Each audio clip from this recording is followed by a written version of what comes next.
కార్తిక్ గారు నిన్న ప్రమాదం జరిగిన సంఘటన లోపల గుజరాత్ మాజీ సీఎం విజయ్ రూపానీ గారు కూడా ఉన్నారు. తనకు లక్కీ నెంబర్ 1206 తన కార్లకు పానివ్వండి తన అన్ని వెహికల్స్ కూడా 1206 నెంబర్ ఉంటాయి. నిన్న ప్రమాదం జరిగిన డేటు కూడా 1206.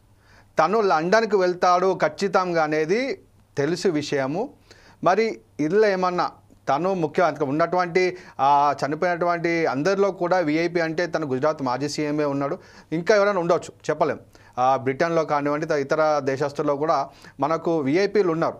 అయితే తను టార్గెట్గా గిట్ట ఏమైనా జరిగింది అనుకోవచ్చు. ఎందుకంటే చాలా ఛానల్స్ కూడా ఈ విషయం పైన చర్చిస్తూ ఉన్నారు. అంటే విజయ్ రూపానీ గిట్ట అతన్ని టార్గెట్ చేసుకొని ఈ ప్రమాదం గిట్ట చేశారా అని కుట్ర కోణం ఉందా అనే విషయంలో కూడా దర్యాప్తు సంస్థలు విచారణ చేస్తున్నాయి. దీని మీద మీ విశ్లేషణ ఏంటంటే దీని మీద ఒకసారి అన్మ్యూట్ చేసుకోండి సార్, ఒకసారి అన్మ్యూట్ చేసుకోండి. సార్ అయితే ఈ రోజు మనకు జరిగిన సందర్భం ఏదైతుందో అది నిజంగా చాలా బాధాకరం. అనేకమైనటువంటి కుటుంబాలు వాళ్ళ ప్రాణాన్ని కోల్పోయారు కాబట్టి వారికి కాంగ్రెస్ పార్టీ పక్షాన నేను ప్రగాఢ సానుభూతిని తెలియజేస్తున్నా. ఇంకోటి ఏంటంటే అభిమానంలో చాలా మంది విదేశీయులు కూడా ఉన్నారు కాబట్టి మరి అంటే ఇది ఒక దేశ ప్రతిష్టకు సంబంధించిన విషయం. మన దగ్గర నుంచి ఎగిరినటువంటి విమానం తాలూకు. అయితే చర్చలోకి వెళ్తే భాగంగా సార్ ఈ రోజు జరిగినటువంటి ఈ విమాన ప్రమాదం ఏదైతుందో ఇంతకుముందు మీరు చెప్పినట్టు మాజీ ముఖ్యమంత్రి గారు వారు 12/6 వారు లక్కీ నెంబరు అదే డేట్ లో చనిపోవడం నిజంగా బాధాకరం. కానీ ఇందులో విషయం ఏంటంటే ఇదే ముఖ్యమంత్రి గారు మాజీ ముఖ్యమంత్రి గారు దాదాపు 1200 కోట్ల స్కామ్ లో వారు భాగస్వామిగా ఉన్నారు, అంటే వారికి నిందితులుగా ఉన్నారు. ఈ విషయంలో బీజేపీ పార్టీ ఇన్వాల్వ్మెంట్ కూడా ఈ స్కామ్ లో ఉంది అన్న విషయాన్ని మనం ఈరోజు వార్తల్లో ప్రధానంగా వింటున్నటువంటి ఒక వార్త. అయితే తొందరలో బీజేపీలో అంటే తొందరలో గుజరాత్ లో కూడా ఎన్నికలు ఉన్న నేపథ్యాన్ని కూడా మనం చూడవచ్చు.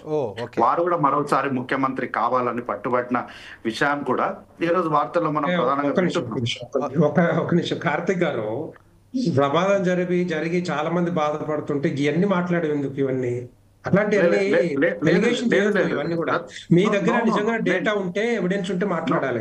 అనవసరంగా మాట్లాడొద్దు ఎప్పుడు కూడా. ఎందుకంటే ఆయన చనిపోయి ఆయన వాళ్ళ కుటుంబాలు బాధపడుతుంటే ఆ స్కామ్ ఎందుకంటే నాకు అర్థం కాదు. 1200 స్కామ్, ఆ స్కామ్, ఈ స్కామ్, స్కామ్ వచ్చి తర్వాత మాట్లాడండి. మీరు రాహుల్ గాంధీ చెప్పండి, మీరు సంతాపం చెప్పండి, ప్రమాద కారణాలు ఏవైతే ఉంటాయో చెప్పండి, దానికి రేపొద్దున ఏం చేయాలో చెప్పండి, అట్లాంటివి చెప్పాలి. నేను ఎక్కడ కూడా ఇంకా ఆరోపణ చేయలేదు. నేను ఎక్కడ ఆరోపణ చేయలేదు సార్, నేను ఎక్కడ కూడా ఆరోపణ చేయలేదు. ఓన్లీ విషయాలు మాత్రమే చెప్తున్నా. ప్రధానంగా వార్తల్లో వస్తున్న విషయాన్ని మాత్రమే చెప్తున్నాను. ఇంకెక్కడ ఆరోపణ చేయలేదు. దానివల్ల ప్రమాదం జరిగిందని ఆయన చంపాలన్న టార్గెట్ అని నేనేం అనలేదు ఇప్పటి వరకు. ప్రధానంగా వచ్చిన వార్తల్లో ఏంటంటే వారు 1200 స్కామ్ లో వారు ప్రధాన నిందితులుగా ఉన్నారు. ఇందులో బీజేపీ పార్టీ కూడా భాగస్వామ్యం ఉంది అని వార్తలు ఈ రోజు ప్రధానంగా బయటికి వస్తున్నాయి. ఆ విషయాన్ని మాత్రమే చెప్పినా నేను. ఆ విషయాన్ని మాత్రమే చెప్పాను. నాకు అర్థం కాదు. మా వాళ్ళని చెప్పండి, నాకు అర్థం కాదు. ఆయన రేపొద్దున ముఖ్యమంత్రి మళ్ళా పని చేయొచ్చు, రేపొద్దున ముఖ్యమంత్రి మళ్ళా రావచ్చు. మేమంది చేసుకుంటారు, ఎవరో చేసుకుంటారు. ఏమంటున్నా రాహుల్ గాంధీకి ఏ పనికి వాళ్ళ ముచ్చట్లన్నీ చెప్పుకుంటూ వస్తాడు రోజు. పనికి వాళ్ళు రాజకీయాలు కాదు. మీరు నిజంగానే ఆరోపణ లేదు, రెండు చెప్తూ నేను రాజకీయం చేయట్లేదు, ఆరోపణ చేస్తలేను, రెండు చేస్తలేను. ప్రధానంగా వస్తున్నటువంటి వార్తలు అంటే వారు విమానంలో ఉన్నారు కాబట్టి ఆ విమానంలో ఉన్న తాలూకు వివరాల్లో భాగంగా వార్తల్లో ఈ రోజు ఉదయం నుంచి వార్తల్లో ప్రధానంగా వస్తున్నటువంటి వార్తల్ని మాత్రమే నేను ఇక్కడ ప్రస్తావించాను. నేను ఎక్కడ వారిపైన ఆరోపణలు చేయలేదు, లేదా రాజకీయం కోసం బీజేపీ పార్టీ వారిని ముఖ్యమంత్రిగా మళ్ళా చేయకూడదనే ఉద్దేశంతో వారిని చంపేయాలన్నటువంటి ఉద్దేశం వారికి ఎక్కడ అనలేదు. కార్తిక్ గారు ఈ రోజు వచ్చే వార్తలు కూడా నేను కూడా చూశాను. ఏంటంటే Surat urban development authority land ఇష్యూలో కూడా విజయ్ రూపానీ పేరు ఉంది. 27,000 కోట్ల రూపాయలు దాంట్లో చేయబదులు జరిగినాయి. దానికోసము చాలా విచారణ జరుగుతుందని కూడా కాంగ్రెస్ పార్టీ నాయకులు గుజరాత్లో ఉన్నవాళ్ళు అదేవిధంగా వార్తాపత్రికలు చాలా వస్తున్నాయి. సో అది పక్కన పెడదాం. కానీ ఇప్పుడు ప్రమాదం జరిగిన విషయం పైన చర్చకు కొనసాగిద్దాం. అదే సార్ నేను ఏమంటున్నా, ఓన్లీ వార్తలన్నీ కూడా ప్రొద్దు నుంచి కూడా ప్రధానమైనటువంటి వార్తల్లో ఈ అన్ని కూడా నిలుస్తున్నాయన్న విషయాన్ని నేను చెప్తున్నా. అయితే సార్ నేను ఏమంటున్నా ఈ రోజు జరిగినటువంటి ప్రమాదము నిజంగా బాధాకరం అని చెప్తూ ఏంటి అంటే, ఈ రోజు మనము ప్రతిదీ కూడా ప్రైవేటీకరణ చేసుకుంటూ వెళ్ళిపోవడం వల్ల ఇట్లాంటి ఇట్లాంటి సందర్భాలు జరగడానికి, ఆ రోజు మనము ప్రైవేటీకరణ చేస్తున్నప్పుడు కూడా ఈ ప్రైవేటీకరణ మంచిది కాదు అని ఎందుకన్నామంటే ఇందుకే అన్నాం. ఎందుకంటే ఎంత మనం ప్రైవేటీకరణకి వెళ్తామో ప్రభుత్వ ఉద్యోగుల్లో ఉన్నటువంటి బాధ్యత ప్రైవేట్ వ్యక్తుల పైన ఉండదు. అందుకనే ఎందుకంటే ప్రభుత్వం నిర్వహించినప్పుడు ఏదైనా సరే సంస్థల్ని కానీ ఏదైనా సరే ప్రభుత్వం ఎవరైనా ఉండొచ్చు సార్, కాంగ్రెస్ పార్టీ ఉండొచ్చు, బీజేపీ పార్టీ ఉండొచ్చు, ఇంకెవరైనా ప్రభుత్వము నిర్వహణ ఉన్నప్పుడు ఏదైనా జరిగినప్పుడు మనం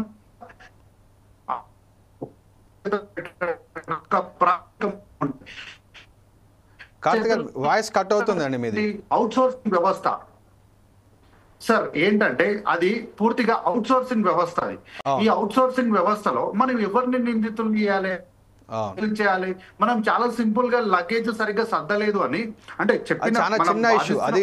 యాక్చువల్ గా అసలు ఇష్యూ కాదు. నన్ను అడిగితే మాత్రం లగేజ్ సర్దలేదు అనేది మాత్రం అసలు ఇష్యూే కాదు. అవును, అంత పెద్ద విమానము దాంట్లో. అవును, చెప్పండి. ఇంత పెద్ద ప్రమాదము, ఇన్ని ప్రాణాల ముందు లగేజ్ సర్దలేదు అనేది అది చాలా చిన్న విషయం, కానీ ప్రమాదం పెద్దది. అదే వాస్తవమై ఉండొచ్చు, కానీ ప్రమాదం పెద్ద. అంటే ఒక చిన్న తప్పు, అంటే ఒక సూట్ కేసుని ఒక దగ్గర పెట్టాల్సిన సూట్ కేసుని ఇంకో దగ్గర పెట్టడం వల్ల ఇంత పెద్ద ప్రమాదం జరిగింది. దీన్ని ఎవరికి దీని బాధ్యతను అప్పచెప్పాలి? కాబట్టి అందుకే ఏంటంటే ప్రభుత్వము బాధ్యత తీసుకొని ఆపేసి పూర్తిగా కష్టమైనా సరే ప్రభుత్వమే వీటి నిర్వహణ బాధ్యతలు చేపడితే బాగుంటుంది. ప్రభుత్వమే దీని నిర్వహణ చర్యలు చేపట్టాలని గతంలో నుంచి ఎప్పటి నుంచో కాంగ్రెస్ పార్టీ వాదించేది ఇందుకోసమే. అయితే ఈ రోజు ప్రమాదం జరిగింది కాబట్టి మనం ఎవరిని ఏమనకూడదు, వారికి ఉన్న లక్ష్యాలను, వారికి ఉన్నటువంటి అపరాధాలని మనం ఏమి అనకూడదు. వాస్తవానికి ఈ సందర్భంలో ఏం అనకూడదేమో, కానీ ఈ రోజు కాకుండా రేపైనా సరే మనం అనాలిసిస్ లోకి పోయినప్పుడు ఈ తప్పిదకి ఎవరు బాధ్యత? కేంద్ర ప్రభుత్వం బాధ్యత. ఎందుకు ఈ స్థితిలో రామ్మోహన్ సార్ గారు ఐఏఎస్ ఐపీఎస్ లను వేసేస్తున్నారు, వారికి ఎక్కువ అనుభవం లేదని వారు మాట అన్నారు. Yes, correct sir, 100% I accept. ఎందుకంటే ఎక్కడైనా అనుభవం రాహిత్యంగా ఉన్నటువంటి వ్యవస్థల్ని మనము పూర్తిగా నిర్వర్తించలేము. కేవలము వ్యవస్థల్ని అంటే వ్యక్తుల పైన ఉన్నటువంటి సంబంధాల నేపథ్యంలో వారికి వ్యవస్థల్ని అప్పచెప్తే ఇట్లాంటి దుర్ఘటనలే జరుగుతాయి. కాబట్టి వ్యక్తిగత బంధాలు, వ్యక్తిగత సంబంధాలు వేరు, వ్యవస్థల్ని నడిపించే విధానం వేరు. మీకు బంధుత్వం ఉంది, మాకు ఆయనకు స్నేహం ఉంది, మాకు ఆయన వల్ల లాభం జరిగింది అని చెప్పి వ్యవస్థల్ని పూర్తి చేతుల్లో పెడితే ఇట్లాగే ఉంటది. పాడైపోయినటువంటి ఒక విమానం ఇవ్వడం వల్ల ఆయన ఏవియేషన్ క్లబ్ నడుపుతున్నారు అని అంటే ఎవరి సపోర్ట్ వల్ల నడుపుతున్నారు? ఎందుకు దీనిపైన కేంద్ర విమానయాన శాఖ చర్యలు తీసుకుంటలేదు అంటే దీనికి ఏవైనా కారణాలు చెప్పొచ్చు. ఈ రోజు ఇట్లాంటి విషయాలు మనం మాట్లాడకూడదు, ఇది సందర్భం కాదు, మనం సానుభూతిని చూపించాలి. ప్రమాదం పైన మనం మాట్లాడుతుంది, ప్రమాదం పైన. ప్రమాదం ఎందుకు జరిగింది? చనిపోయిన వ్యక్తులు ఏం సామాన్యమైనటువంటి సాదాసీదా వ్యక్తులు కాదు. అంటే నేను ఇక్కడ డిఫరెన్షియేట్ చేయట్లేదు. ఒక మాజీ ముఖ్యమంత్రి ప్రయాణం చేస్తున్నప్పుడు ఎంతో కొంత జాగ్రత్తలు తీసుకుంటారు కదా, ఆ జాగ్రత్తలు ఎందుకు తీసుకోలేదు? అంటే ప్రభుత్వంలో బాధ్యతలు నిర్వర్తించినటువంటి వాళ్ళు ప్రయాణిస్తున్నప్పుడు ఎంతో సెక్యూరిటీ చెక్ ఉంటది కదా, ఆ సెక్యూరిటీ చెక్ ఎందుకు జరగలేదు?